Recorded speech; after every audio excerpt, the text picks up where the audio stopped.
Hi hello नमस्ते श्री स्वामी समर्थ पूजा daily ब्लॉगमध्ये आपले स्वागत आहे। हो का, ही माझी पोरगी आहे का नाही, आज कलिंगड खायचं होतं तिला, मग तिच्या काकीनं आणून दिलं तर कलिंगड चिरून खात होती आणि मला पण एक फोड दिली। मी मशनीवर बसूनच कलिंगड खात होती आणि ह्या तिच्या बहिणीला बघा किती बारीक बारीक बारीक चिरून ठेवलेलं, कारण का ती आज झोपलेली होती। मग झोपून येऊन तोंड धुवून तिनं कलिंगड खाल्लं आणि मग आम्ही तिकडे जागरणाला जायचं होतं। मग मग तिथं गेलो, जरा थोडंफार दुपारनं पण करून आलो। मग चपात्या वगैरे करायला परत संध्याकाळी अजून गेलो, मग चपात्या वगैरे केलो। मग चपात्या करून झाल्यानंतर जेवण वगैरे केलं आणि जागरण बघायला बसलो। मग राधिका बाजारला निघून गेली, परत तिच्या मग वळवळी आली, चंद्रवळी म्हणायचं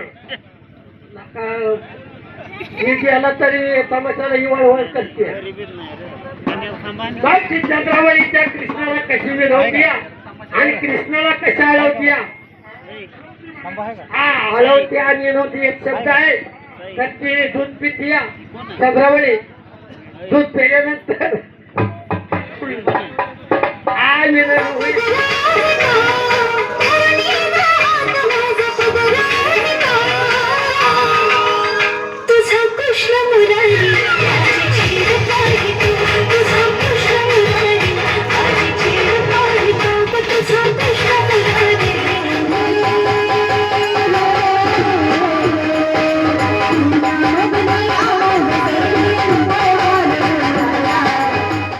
जागरण वगैरे बघून आलो बघा। नंतर रात्रीचं असला पाऊस, विजांच्या कडकडासह झाला लय मोठा, म्हणजे असं वाटत होतं गारा पडल्या। आणि आम्ही जागरणात म्हणजे निम्या एक दीड तास बघितलं आणि तसंच उठून आलो विजा कडकडायला लागल्यावर। मग सगळं आवरावरी केली आणि झोपलो। जी लाईट गेली ती सकाळी आलीच नाही लाईट, मग आता पाणी कशावर तापवायचं। मग पाणी तापवलं परत चुलीवर। आंबा बघा किती लय आंबा गळालं, लय नासाडी झाली आंब्याची। एवढा आंबा गळालाय का नाही ह्या वादळी वाऱ्यानं, असं एवढं नुकसान होतंय ना आंब्यांचं, लय म्हणजे लयच। मग परत सगळं आवरून घेतलं, लाईट काय आलीच नाही। दुपारी 2ला लाईट आली। मग पोरींना खायचं होतं भरीत, मग भरीत केलं। आज रामनवमीच्या हार्दिक शुभेच्छा। मग प्रसाद म्हणून शिरा केलता। मग परत कपडे वगैरे धुवून घेतले आणि चुलीवरच चपात्या वगैरे करून घेतल्या आज, कारण का म्हणलं लाईट नाही आहे, परत कशाला म्हणलं लवकर। आणि जेवायला पण कोण नव्हतं, मुलांची सुट्टी होती। मग परत मुलांनी सगळी मदत ही करू लागितली। पोरींना खायचा होता भात, मग म्हणल्या मला चुलीवरचा खायचा आहे। मग चुलीवर करा म्हणलं तुमचं तुम्ही। मग चुलीवरचा त्यांनी भात केला।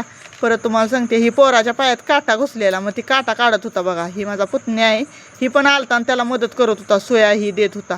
ही म्हणजे मुलगी बघा, भात म्हणजे तांदूळ धुवून करून आणलेला आणि पातेल्याला मातीच लावली नव्हती, तिला म्हणलेलं लाव म्हणून। मग परत म्हणली असं पण असतंय का, मग लावली तिनं पातेल्याला माती आणि लगेचच तांदूळ ठेवलं चुलीवर। मग भात झाला, 5 मिनिटात भात झाला लगेचच। चुलीवरच्या जेवणाची चवच वेगळी असती। सगळं काय चुलीवर केलं ना तरी फक्त एवढाच की वेळ जातो, म्हणून आपण गॅसवर करतो। मला आज होता टाईम, कारण का मशीनवर बसायला लाईट पण नव्हती, त्याच्यामुळे मी चुलीवरच करायचा बेत घातला। आणि भरीत पण मी चुलीत भाजून घेतलेली वांगी बरं का, असं म्हणजे गॅसवर भाजली नव्हती। चला भेटू उद्याच्या ब्लॉगमध्ये। श्री स्वामी समर्थ।